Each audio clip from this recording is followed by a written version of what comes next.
Hello friends, welcome to Dhatri commerce classes. ಈ ವಿಡಿಯೋದಲ್ಲಿ ನಾನು ಶೇರ್ಸ್ ಅಂದರೆ ಏನು ಮತ್ತು types of shares and EPS earning per share ಹೇಗೆ ಕ್ಯಾಲ್ಕುಲೇಟ್ ಮಾಡೋದು ಅಂತ ತಿಳಿಸ್ಕೊಡ್ತಾ ಇದ್ದೀನಿ. ನೀವು ಇನ್ನೂ ನನ್ನ ಚಾನಲ್ಗೆ ಸಬ್ಸ್ಕ್ರೈಬ್ ಆಗಿಲ್ಲ ಅಂದರೆ ಪ್ಲೀಸ್ ಸಬ್ಸ್ಕ್ರೈಬ್ ಮಾಡಿ. Classes of shares are types of shares, preference shares ಮತ್ತು ಈಕ್ವಿಟಿ ಶೇರ್ಸ್. ಪ್ರಿಫರೆನ್ಸ್ ಶೇರ್ಸ್ ಅಂದರೆ it offers a fixed rate of dividend.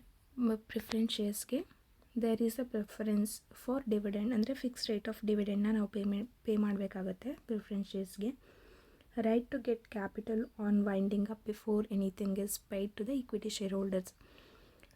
Winding up ಅವ್ರ ಕಂಪನಿ ಡಿಸಾಲ್ವ್ ಆದಾಗ ಫಸ್ಟ್ ಪ್ರಿಫರೆನ್ಸ್ ಕ್ಯಾಪಿಟಲ್ನ ರೀಪೇ ಮಾಡೋದಕ್ಕೆ ಪ್ರಿಫರೆನ್ಸ್ ಶೇರ್ ಹೋಲ್ಡರ್ಸ್ಗೆ ಇರುತ್ತೆ.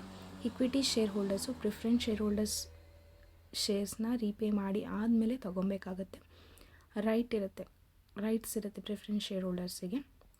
Equity shares are ordinary shares ಅಂದರೆ these shares have voting rights. Preference ಶೇರ್ಸ್ಗೆ voting rights ಇರೋದಿಲ್ಲ, ಡಿಬೆಂಚರ್ಸ್ಗೆ ಕೂಡ ವೋಟಿಂಗ್ ರೈಟ್ಸ್ ಇರೋದಿಲ್ಲ. ಈಕ್ವಿಟಿ ಶೇರ್ಸ್ಗೆ ವೋಟಿಂಗ್ ರೈಟ್ಸ್ ಇರುತ್ತೆ. It doesn't offer a fix rate of return ಅಂತ ಏನೂ ಇರೋದಿಲ್ಲ, because these share holders are the owners of the company ಆಗಿರ್ತಾರೆ. They are not entitle to get capital on winding up ಆಗುವಾಗ capital ರೀಪೇಮೆಂಟ್ಗೆ entitle ಆಗಿರೋದಿಲ್ಲ equity share holders, because they are the owners of the company before paying the preference share holders. Preference share ಹೋಲ್ಡರ್ಸ್ಗೆ ಡಿಮೆಂಚರ್ಸ್ಗೆ ಎಲ್ಲರಿಗೂ ರೀಪೇ ಮಾಡಿದ ಮೇಲೆ ಉಳಿದಿದ್ದ ಅಮೌಂಟ್ಗೆ ಮಾತ್ರ ರೈಟ್ಸ್ ಇರುತ್ತೆ ಈಕ್ವಿಟಿ ಶೇರ್ ಹೋಲ್ಡರ್ಸ್ಗೆ. Sub categories of preferential shares. Preference ಶೇರಲ್ಲಿ ಯಾವ್ಯಾವ ಟೈಪ್ಸ್ ಇದೆ ಅಂತ ನೋಡೋಣ. Cumulative preference shares, annual payment at fixed rate. If a company fails to pay, then liability adds on to the next year's liability. Cumulative ಅಂದರೆ fixed rate of interest.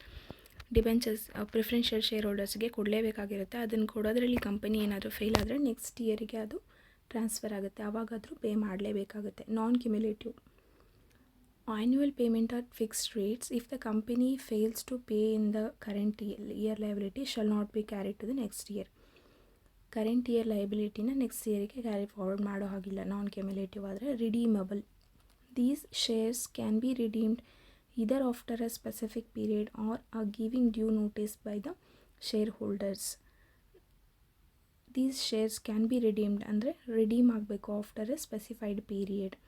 Non redeemable, these cannot be redeemed under any situation. ಏನೇ situation ಇದ್ದರೂ redeem ಆಗೋದಿಲ್ಲ until the maturity period ಆದಮೇಲೆ at the time of winding up redeem ಮಾಡ್ಕೋಬೇಕಾಗುತ್ತೆ. Convertible, such preference shares could any time be convertible into equity shares. Preference share holders ಯಾವಾಗ ಬೇಕಾದರೂ equity share holders ಆಗಿ convert ಮಾಡ್ಕೊಬೋದು under special circumstances. ಇದನ್ನು convertible ಅಂತೀವಿ. ನಾನ್ convertible ಅಂದರೆ such preference shares can not be convertible into equity shares any time. Participating, these such shareholders have the right to participate in the company's additional profits. ಪ್ರಾಫಿಟ್ಸಲ್ಲಿ part ತೊಗೊಳ್ಳೋವಂಥ special rights ಇರೋದನ್ನ participating ಅಂತ ಕರಿತೀವಿ. Non participating, such shares provide no additional profit in the company as gain the surplus. Types of equity shares ಯಾವ್ದು ಅಂತ ನೋಡೋಣ. Authorised share capital, issued share capital, subscribed share capital, called up share capital, paid up share capital, bonus shares, right shares and sweat equity shares. Next EPS ಹೇಗೆ calculate ಮಾಡೋದು ಅಂತ ನೋಡೋಣ. Formula ಬಂದು earning per share is equal to net profits divided by number of equity shares. Example ತೊಗೊಂಡಿದ್ದೀನಿ. If a company X has 1 lakh equity shares and 50,000 10% cumulative preference shares, the company has reported a net profit after tax of rupees 5 lakhs for the year ended 31st March 2014. EPS ನಾವು find out ಮಾಡಬೇಕು. Profit ಕೊಟ್ಟಿದ್ದಾರೆ 5 lakhs, outstanding equity 1 lakh ಅಂತ ಕೊಟ್ಟಿದ್ದಾರೆ. Using formula basic EPS is equal to net profit minus preference dividend divided by number of equity shares. Net profit ನಮಗೆ ಕೊಟ್ಟಿದ್ದಾರೆ 5 lakhs ಅಂತ, minus preference dividend ನಾವಿಲ್ಲಿ calculate ಮಾಡಬೇಕು. 50,000 preference shares ಕೊಟ್ಟಿದ್ದಾರೆ. 10% is the 10% cumulative preference shares. 50,000 into 10 divided by 100 ಅಂದರೆ ನಮಗೆ 5,000 ಆಗುತ್ತೆ. ಅದನ್ನ ಮೈನಸ್ ಮಾಡಬೇಕಾಗುತ್ತೆ ಡಿವಿಡೆಂಡ್ನ. Divided by number of equity shares is 1 lakh. ಇದನ್ನ ಸಿಂಪ್ಲಿಫೈ ಮಾಡಿದ್ರೆ ನಮಗೆ 4,95,000 ಡಿವೈಡೆಡ್ ಬೈ 1 lakh ಅಂತ ಬರುತ್ತೆ. ಆವಾಗ ನಮ್ಗೆ ಸಿಂಪ್ಲಿಫೈ ಮಾಡಿದ್ರೆ 4.95 rupees is the earning per share. One equity ಶೇರಿಗೆ 4.95 ರಿಟರ್ನು ಈಕ್ವಿಟಿ ಶೇರ್ ಹೋಲ್ಡರ್ಸಿಗೆ ಸಿಗುತ್ತೆ.